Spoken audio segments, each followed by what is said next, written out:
You waiting while everybody else is doing what they're doing. They may not even show up. So a couple of things, right? Happy Wednesday to you.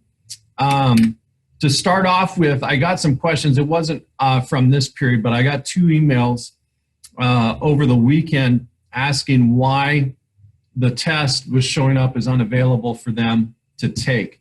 Remember that the platform that the school district uses for these tests, School City, is only open 7 a.m. to 9 p.m. So one of the emails I got was at like 1:17 a.m. in the morning.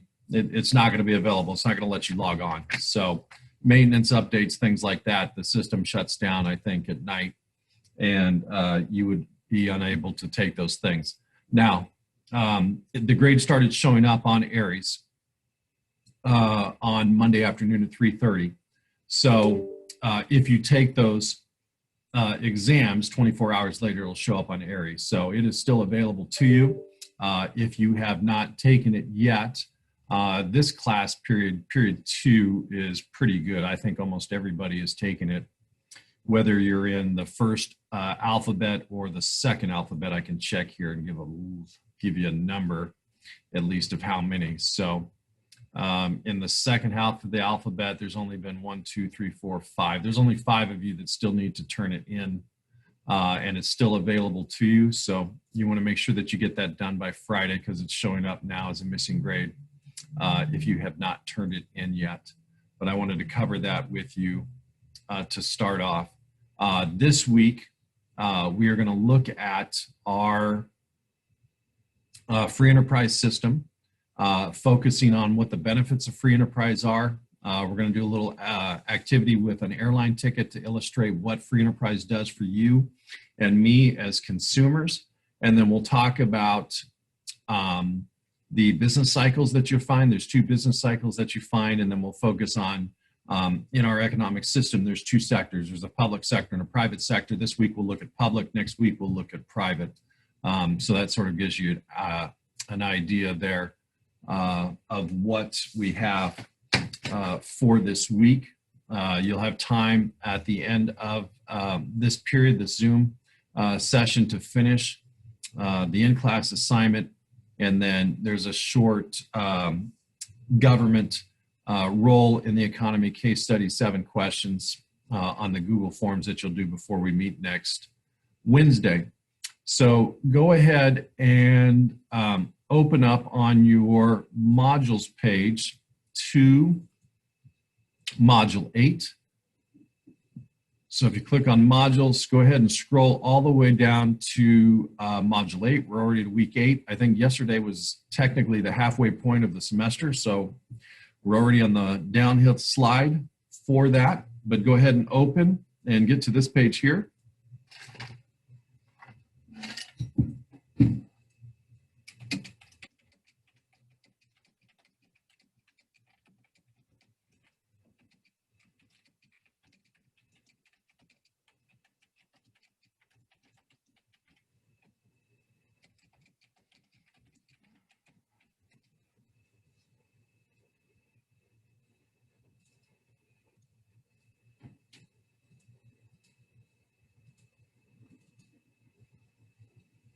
All right, so a couple of things.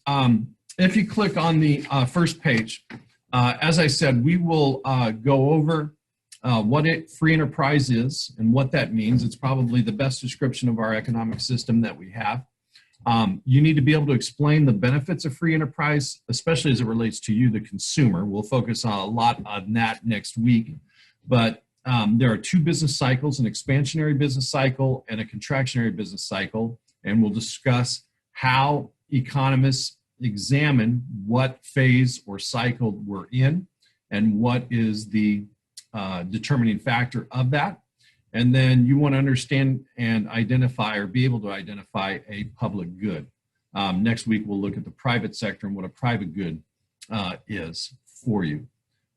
So in your modules, go ahead and click to what is free enterprise, which is this page here.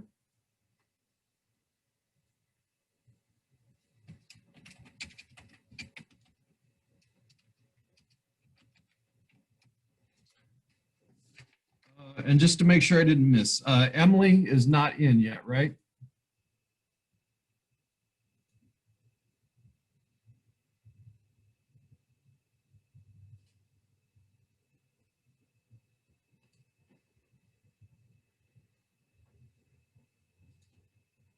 And Alma just got on. So I think that's it.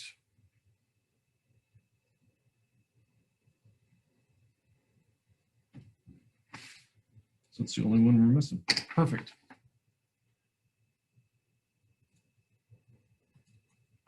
All right. So as I said, the best way to describe our economic system is going to be one of free enterprise.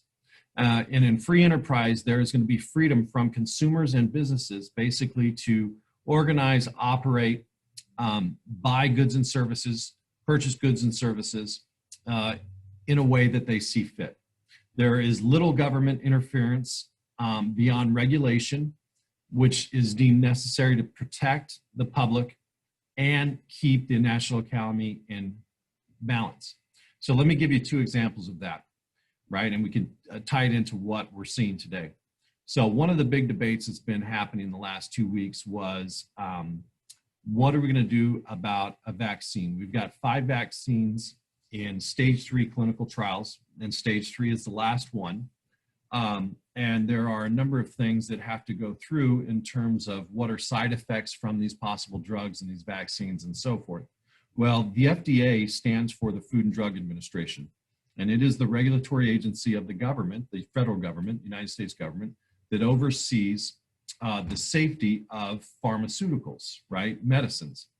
And so there's been a big debate on whether we're going to ease those restrictions on whether a vaccine is safe or not. And that would be an example of regulation that is seen in the best interest of the public, right? We want to keep people safe. We can't have pharmaceutical companies put drugs out that come to find out later, right? You know, basically destroy your liver or cause cancer in this way. So there's a number of different things that go on.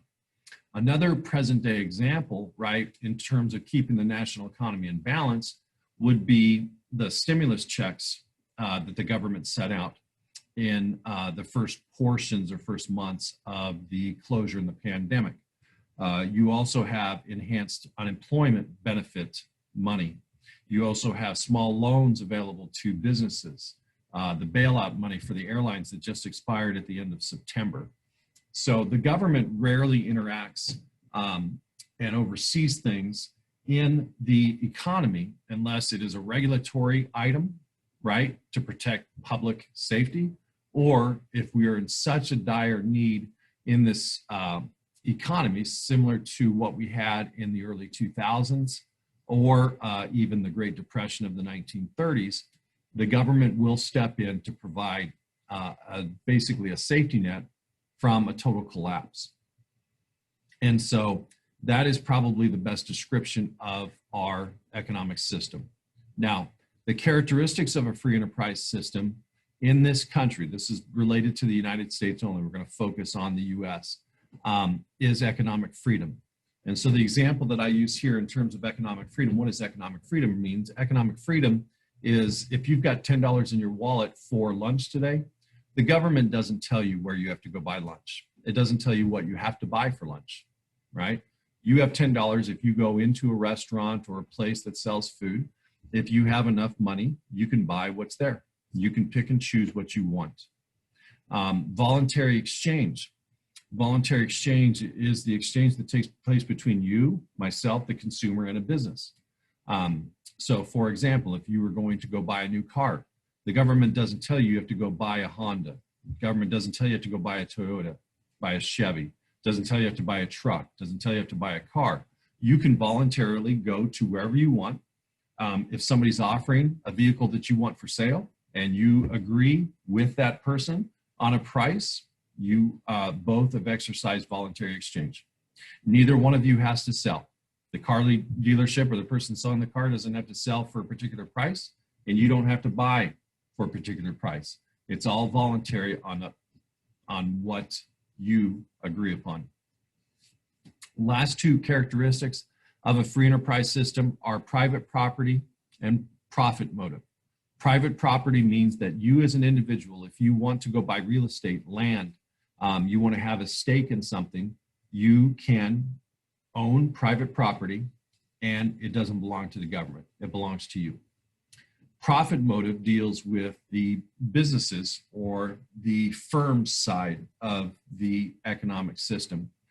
Because they want to make as much money as possible, they are going to produce quality products at a reasonable price and offer that to those people that want it. If not, they're not going to be in business very long. So the profit motive keeps them advancing, creating new technologies. That's why Apple generally comes out with a new phone every 12 to 14 months. That's why Samsung or Galaxy, the Samsung Galaxy, they will update their phones. They've got the new foldable phone with the foldable screen. And so it's all in an attempt to gain more of a market share, gain more in sales, thus maximizing their profits. All right, so go ahead and click on the next page, which is benefits of free enterprise. And we'll talk to you how that benefits mostly the consumer side. That would be you and me. So go ahead and click on the next one here.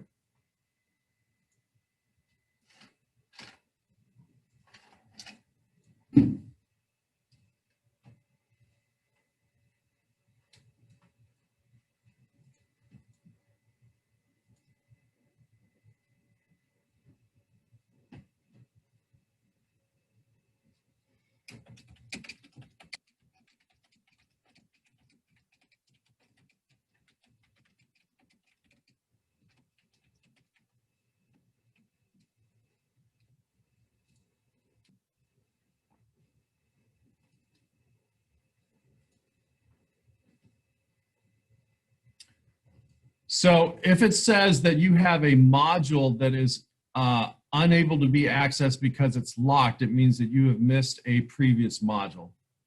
So the prereqs for Module 8 are 1, 2, 3, 4, 5, 6, 7.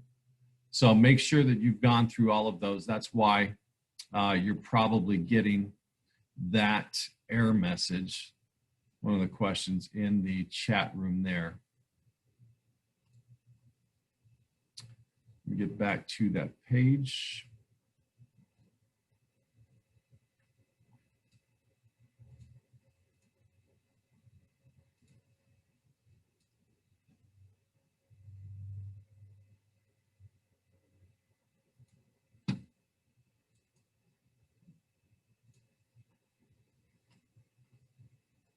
Okay, so benefits to a free enterprise system. Free enterprise system is what we have here. The three biggest benefits to each of us, right, that would be you and me, are going to be property rights, the right not to have taxes levied against us without representation, and the rights of a contract being protected, to enter into a free contract willingly, and also that if that contract is breached, there are financial awards that you can be granted because of that breach of contract. These are all constitutional protections that have been around since the 1790s. So the biggest one for you as a consumer is going to be the protection of property. The government cannot come in and take your private property without a due process and showing that it is in the best interests of society through an eminent domain. And that is how, we've mentioned this before, but that is how Pioneer Valley High School got built. That land was owned by a family that did not want to sell. And the school district offered them an amount of money. They turned it down. The school district, being a government entity, went through the eminent domain process to talk about the importance of society and having another high school institution. Once that was approved, then the school district had to pay a lot more, millions more, because eminent domain requires fair market value. So it's through those constitutional property rights that people are protected from having the government just come in and take their land, giving them a lowball offer, a number of different circumstances there.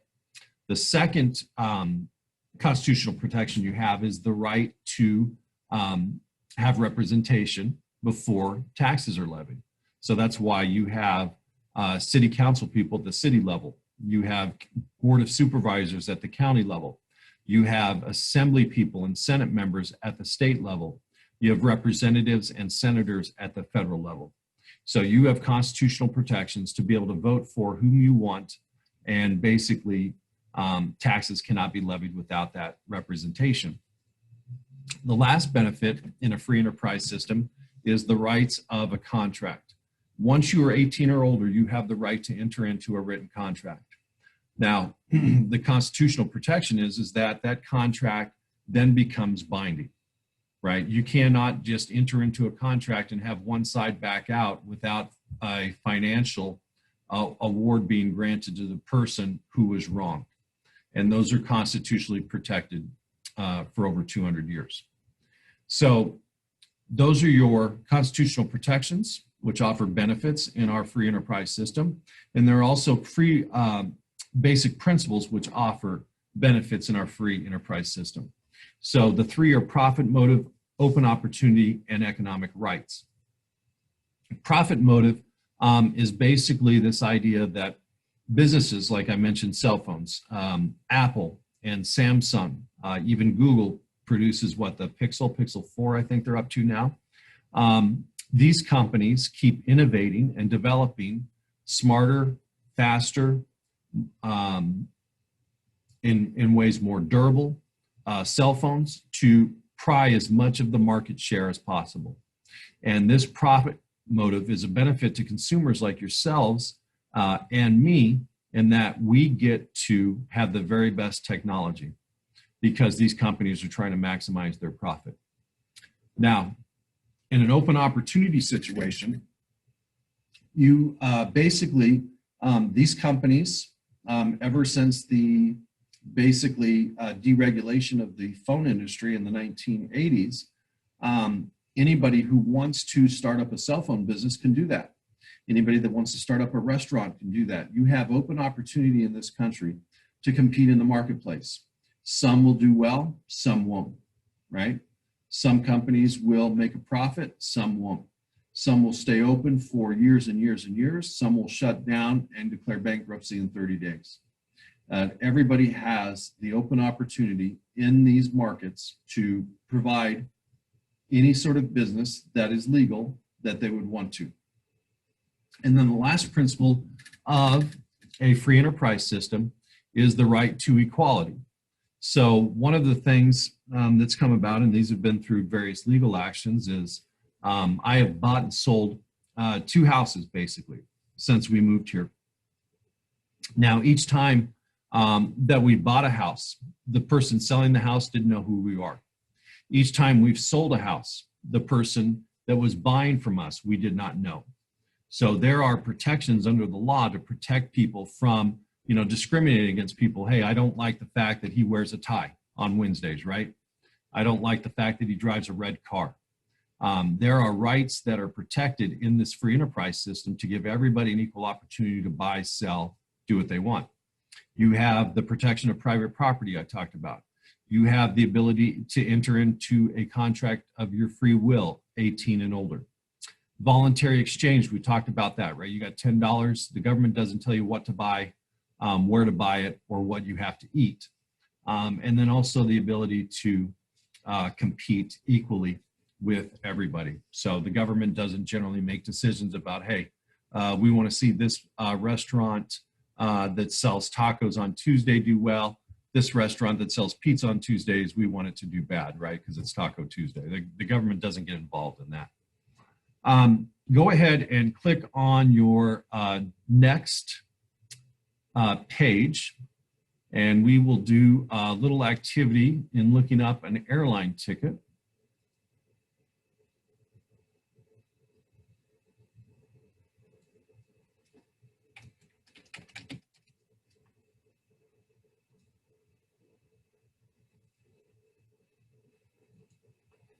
Okay, so before I show you this short video clip, here's what I want you to do. I want you to go to Priceline, and you can pick any airline ticket website that you want. You can go to Priceline. You could go to Google Flights if you want. You could go to like Southwest Airlines if you want. You could go to United. Wherever you want to book a flight. So what you're going to do is you are going to book a flight leaving LAX, traveling anywhere within the United States. So you go to Hawaii, Alaska if you want, but it has to be, not Canada, not overseas, not Mexico, not Europe, not New Zealand. Somebody did New Zealand yesterday. It has to be the United States. And you're going to write down where you're going to, the dates of your trip, and what the total cost would be. And I'm going to show you this video clip basically about airline deregulation. I want you to think about what did airline deregulation do over the last 40 years to the price of airline tickets. So I'm going to use Southwest. I love Southwest because they let you bring 2 bags on for free. So I'm going to go LAX to, I've never been to New York. So let's go to New York. So I'm going to choose LaGuardia because that's in the city. And then the one thing about airline tickets, and this will be the only stipulation in terms of your airline ticket, besides the fact it has to be somewhere within the United States, is that when you get 21 days or inside of 21 days, airline tickets get very, very expensive, last minute flights. So you want to buy a ticket that's more than 21 days out. So 14th is 7, 21st is 14, 28th is 21. So I'm going to go later. I'm going to go 29th through the day after the election, right? LAX to LaGuardia, round trip, leaving the 29th, coming back on the 4th. And then I'm going to pick my flight times. Now, as you can see, supply and demand, right? Depending when I want to leave. If I want to leave at 10:30 in the morning, it's going to cost me a lot more than if I get up early and leave at 6:55. So I'm going to leave at 6:55, right? I changed planes at Midway, it looks like, so that it would be Chicago. MDW is Midway in Chicago, south of O'Hare, south side of Chicago. Return flight, you can see the first two flights are unavailable. They must be sold out. Next cheapest flight is leaving at 1:35, changing planes in Chicago, getting back to LAX at 7:15. So I'll choose that. All right. So I'm going to go ahead and click continue. And so what you need to write down is LAX, and you don't have to go to New York, but I'm going LAX to New York. I'm leaving October 29th. I'm getting back November 4th. And the total cost of that ticket is $356.96. All right. So I want you to take 5 or 6 minutes, pick any airline website that you want, leave LAX to anywhere within the United States, make sure that it's more than 21 days out, write down the dates of your flights and then the total costs, and then I'm going to show you a short video clip. So take 5 or 6 minutes to do that.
By the hand, take me by the hand, pretty mama, gonna dance with your daddy all night long.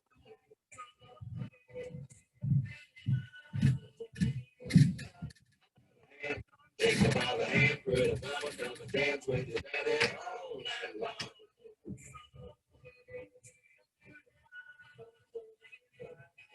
By the hand, take me by the hand, pretty mama, gonna dance with your daddy all night long.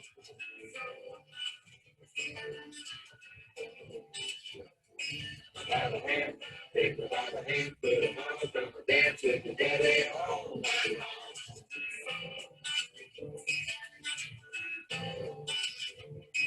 By the hand, take me by the hand, pretty mama, gonna dance with your daddy all night long.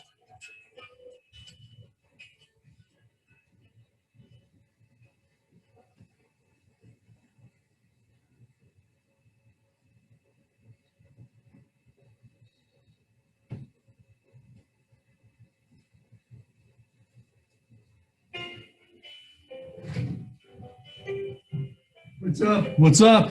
You zooming? Yep, I am. We all are. We got a big meeting here with the principal in about 10 minutes. What for? All this, all these unengaged kids. Oh,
oh yeah, yeah. No, that shows up right away. Emails, they don't answer emails.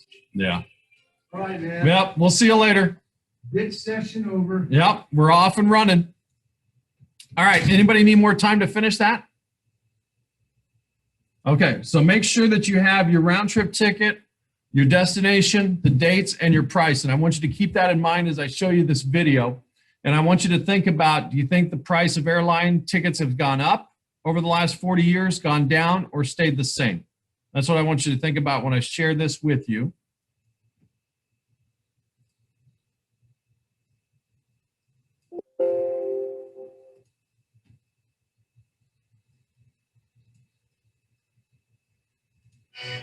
October 24th, 1978, President Carter signed the Airline Deregulation Act. For years, the airline industry had been rigidly regulated by the government. By 1978, the general public and many government officials had decided that this system was no longer effective and that it was time for the airlines to be free from government regulation. This one piece of legislation, for better or for worse, would turn the airline industry in a whole new direction by radically changing the business for both the consumer and those working within it. Without the act, the airline industry as we know today may not have come to be.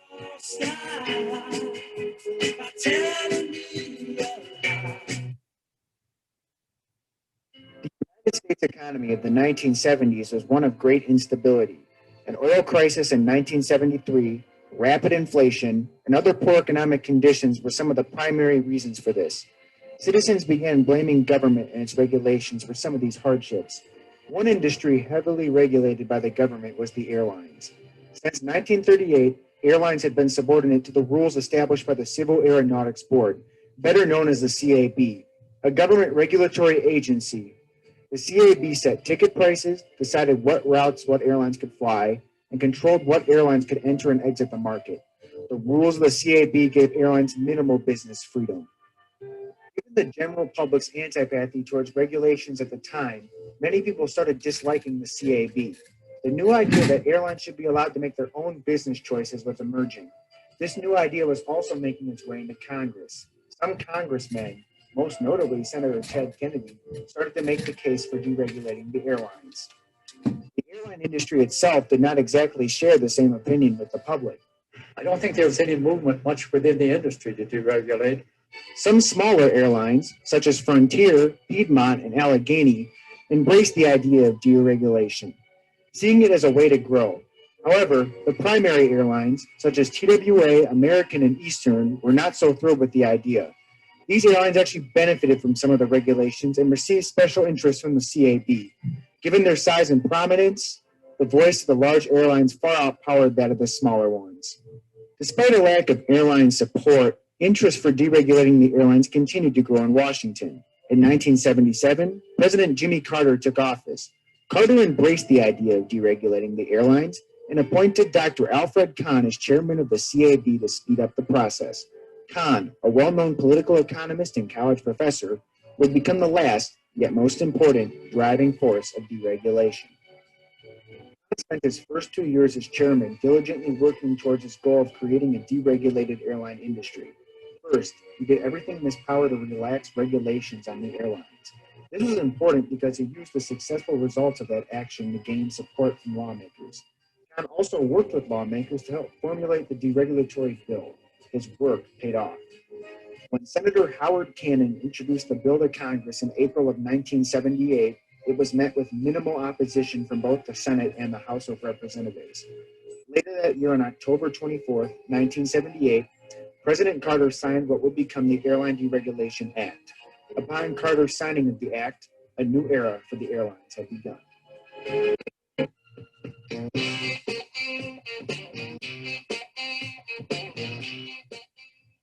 The Deregulation Act called for a gradual diminishment of CAB powers. Congress set dates in which the CAB regulations would cease to exist. In 1985, the CAB closed altogether. At that point, only safety was to be regulated by the government. Airlines were, for the first time in decades, essentially on their own. The effects of the Airline Deregulation Act seemed to be in line with many of the desired outcomes. One of the aspects most emphasized in the Act was the opportunity for new airlines and new competition. Competition was something the CAB had not encouraged. To protect airlines from competition, the CAB had rarely allowed for new airlines to open and new flights to be added. Now, without these limiting regulations, new airlines and new routes were seemingly appearing overnight. Competition was on the rise, ticket prices were going down, and passengers had more choices than ever. For the airlines, the business was being redefined. What for years had been a luxury industry based on services was transforming into a transportation commodity. The new, innovative deregulation carriers such as People Express and New York Air were giving the traditionally dominant airlines a run for their money. Many airlines assumed that the new, rapid expansion was to continue perpetually, and for some, that had a deadly outcome. That was an excellent example of someone who got killed by deregulation. Anticipating ongoing massive industry growth, Braniff International Airlines of Texas bought an abundance of new aircraft and added dozens of new routes. Unfortunately, they had created too much supply for too little demand. In 1983, Braniff, who had once been a highly successful airline, was forced to liquidate and sell many of their assets to People Express, who ironically, the same thing happened to several years later. This would not be the only casualty of deregulation. Other dominant airlines also began to experience major losses and result to the changing business. Many service-oriented airlines such as TWA, Eastern, and Pan Am found it impossible to compete with the newer, more cost-oriented airlines. Consequently, most of these legacy carriers went into bankruptcy and many even liquidated. Now, many of the airlines that were once classified as primary by the CAB are no longer in existence. Although a good number of carriers were not able to adjust to the significant changes in the business, some did come out strong. Southwest Airlines, a low-fare airline that was limited to flying within Texas during the regulated years, used the sudden freedom from regulations to expand their horizons across the United States. Southwest's unique yet very effective business model allowed them to become one of the most consistently profitable entities in the industry by the end of the 1980s. Today, Southwest is known as the model low-fare carrier and is one of the most significant airlines in the industry. Even a good number of legacy carriers found ways to adjust their operations to cope with the changing market. One of the first steps many legacy carriers took was reconfiguring their route networks. American Airlines was the first to discover that operating a centralized hub and spoke network leads to the most effective operations. In a hub and spoke network, operations are focused around one or several hub cities. Airlines have passengers connect with these hubs on the way to their destination, rather than flying point-to-point flights to that destination. Changing to this type of operations allowed for airlines to use their equipment more efficiently and to fill more flights. Not every airline has adopted the hub and spoke system, but for many modern airlines, it has become the backbone of their operations. Legacy airlines also became great at cost cutting over the years following deregulation. Amenities such as in-flight meals and ample legroom that the airlines are well known for prior to deregulation were becoming items of the past. More recently, airlines have saved money by reducing capacity and engaging in mergers with other airlines. Some even argue that airlines are cutting corners in safety to reduce costs. Supporters of that claim use fatal accidents such as ValueJet Flight 592 and Alaska Air Flight 261 as evidence. In both those accidents, procedures have been done incorrectly in order to save time and money, and with a deadly outcome. However, the reduction of safety is not universally accepted. Statistics show that flying today is safer than ever. In fact, there hasn't been a fatal accident in the United States since Colgan Air Flight 3407 crashed near Buffalo 4 years ago. Although the encouragement of competition was one of the primary tenets of the Deregulation Act, the progression of the airline business has ultimately led to much less than anticipated. Legacy carriers were never in favor of this new competition and used a variety of strategies to eliminate it. One common strategy was to drive low-fare carriers out of their hubs. The best-known example of this was the controversy between legacy carrier Northwest Airlines and low-fare startup Reno Air in 1993. When Reno Air began flying the Northwest Minneapolis hub, Northwest temporarily lowered their ticket prices on routes competing with Reno Air. The promising Reno Air was soon forced to leave the Minneapolis market because they could not compete with Northwest's temporarily low prices. Once Reno Air left, Northwest ticket prices went back to their normal high. The natural evolution of the airline industry has also led to less competition. With airlines creating codeshare agreements and merging with each other, competition has been naturally reduced. Finally, events such as the September 11th attacks and the rise of oil prices over the last several years has led to a massive reduction of capacity, ultimately leading to less competition. It has been almost 35 years since the airline industry was deregulated. Over the years, the topic of deregulation's legacy has been an issue of great debate. Many people, including Dr. Alfred Kahn, believe that airline deregulation has been a success. However, many others believe it's been a failure. Even though there's a tremendous ambiguity of feelings towards deregulation, there is one aspect of it that virtually all agree on. It has transformed the airline industry. Deregulation took away the government-controlled airlines for years of insubordinate to. Without regulations, airlines made new choices and took a new path towards their future. The many and ongoing effects of the Airline Deregulation Act are shaped and continue to shape air travel as we know it today and air travel as it flies towards the future. Okay, so airlines deregulated in 1978. And so I'll explain just simply what that means, and then we'll talk a little bit about whether you think prices have gone up, gone down, or stayed the same. So before the Airline Deregulation Act, just to summarize what he was telling us, was before that Deregulation Act, the government told what airlines could function as a business. They told those airlines where they would fly. They told those airlines how often they would fly there, and they told those airlines how much they would charge. All right. After the Airline Deregulation Act, what is created is known as the FAA, the Federal Aviation Administration. All they do is oversee safety. It is now up to the companies, Southwest, American, United, Eastern, any of those companies that you saw there, to operate their business, fly wherever they want to, sell their tickets for whatever they want, right? Government is no longer basically dictating to them what that is. All right. So you have your price for a round trip ticket. And we are going to ask you, I'm going to put up a poll. What has happened to the price of airline tickets since deregulation? Do you think it's gone up, down, or stayed the same?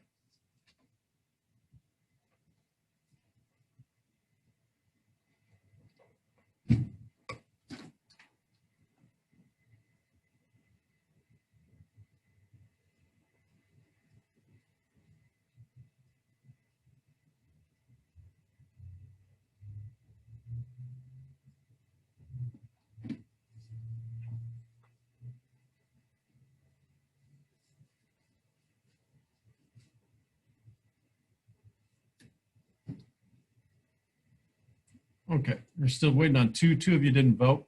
Overwhelming majority, 83% said that airline tickets have gone up in 40 years, a little more than 40 years, 42 to be exact. 17% of you have said down, and 0% have said stayed the same. For this, let me share the results with you. For this, does anybody else have a round trip ticket besides LAX to New York?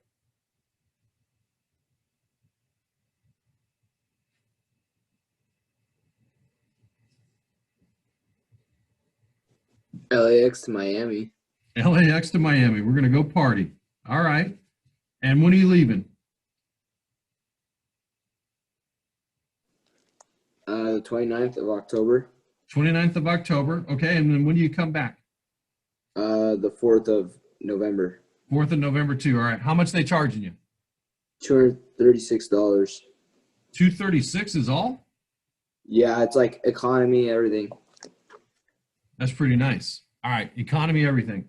And so still a majority of people think that that is more expensive than it was in, say, 1980. Is that right? Okay. So here's actually what has happened. And this is why a free enterprise system is available to us. And let me get this down approximately here so that you can see what the difference is. So LA to Miami is probably about 2,300 miles. All right, 2,300 miles. So you're looking at right now about 10 cents a mile, right, for your for Enrique's plane ticket, about 10 cents a mile. In 1980, it was roughly 33 cents a mile. So times the 2,300, plane ticket from LAX to Miami in 1980 would cost $759. All right. Plane ticket LA to New York in 1980 cost $1,633. So what free enterprise has done for us, and the benefits of this free enterprise system, is that it has kept the price of airline tickets down. And I can show you that in this graph.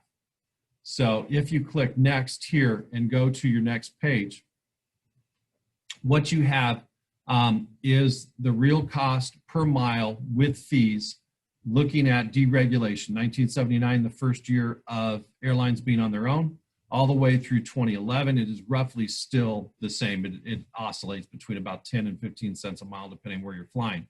You can see in 1980, a high of 33 cents per mile. And you can see 2009, 2010, 2011, you're really, really low. You're still below 16 cents a mile.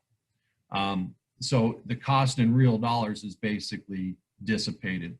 And that's because you have numerous companies fighting over numerous routes, competing to provide the most to consumers, right? And if, you know, essentially for the most part, airline travel, some people are partial to various airlines with their frequent flyer miles, things like that. But if you could buy a ticket from LA to Miami for 300, what was it, 320, no, it was less than that, 236.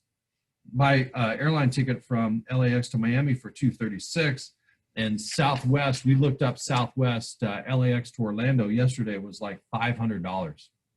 So, right, most people are not going to be partial to the airline. If you can find a ticket lower at another airline, you're going to go with them, right? What does it matter in terms of fees, unless there are suitcase or luggage fees, things like that. So for the most part, and the reason that I illustrate this is that 40 years after the fact, now you think about everything that is 40 years, right, past. If you look at a gallon of gasoline, gasoline is what, 3 something a gallon now. 40 years ago, gasoline was in the 60 and 70 cents a gallon range. And you think of number of items that you buy on a regular basis, inflation, the cost of those items over that period of time has gone up immensely. But airline tickets are pretty much still the same. I can buy an airline ticket to go see my friends in Minneapolis, St. Paul. My best friend lives there. When I went in college in the early 90s, that plane ticket cost me $212. Yesterday, I found LAX to Minneapolis, St. Paul for $248.96. So basically in 30 years, it's gone up $36.96, right? So that's what free enterprise does. It generally keeps prices lower than they normally would be. Any questions on that? Okay. So go ahead. You'll probably have to click 3 pages beyond where you were at, but we're going to talk about business cycles, and then we'll talk about the public sector and be pretty much finished for the day.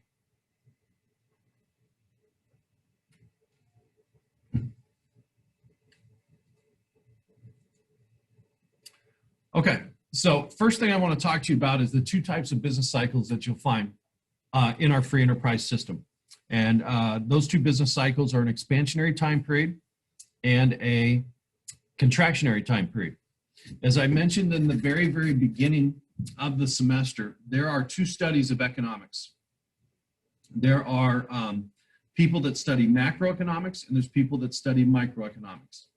Macroeconomics would be the study of an entire economy. So that would be a country's entire economy. Everything that goes on within the United States would be a macro study.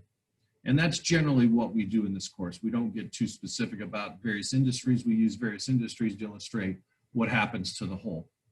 Microeconomics is the study of those parts that make up the whole economy.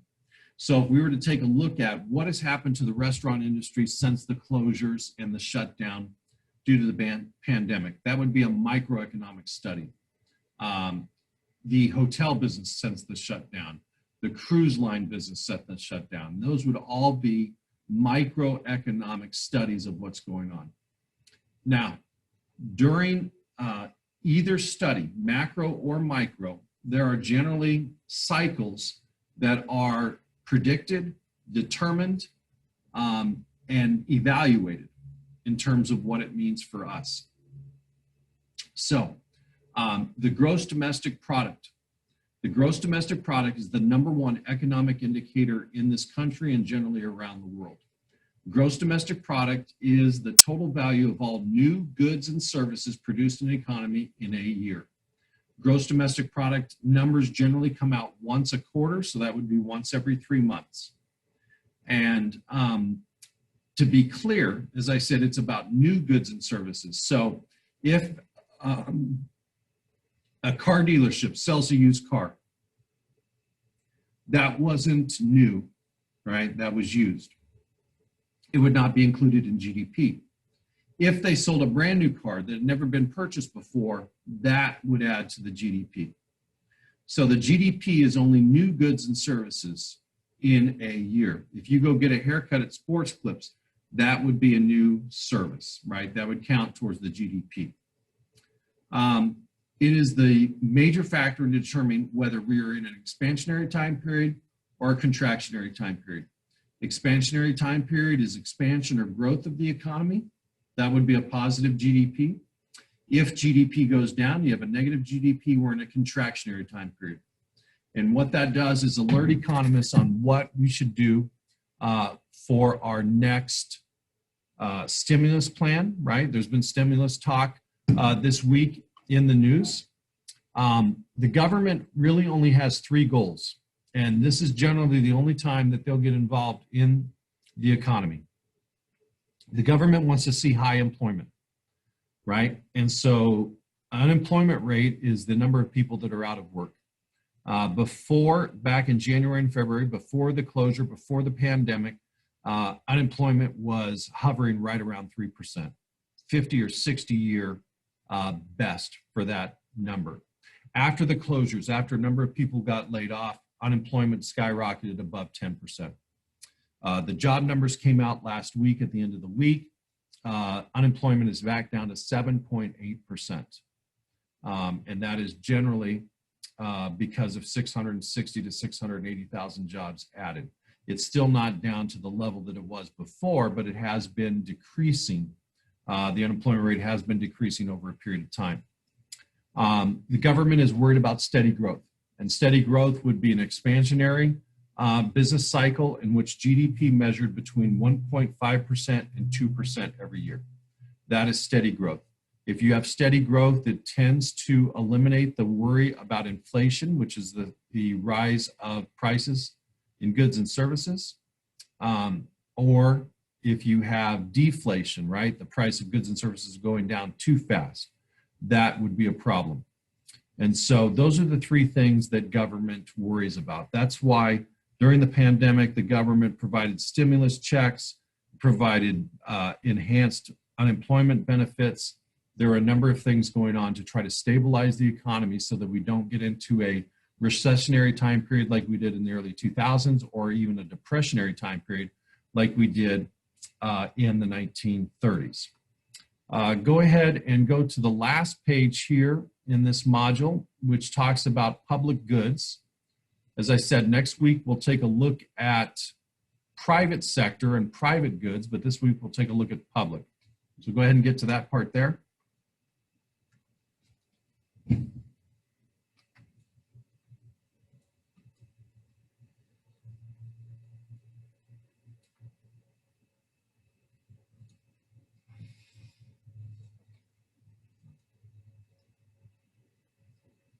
All right.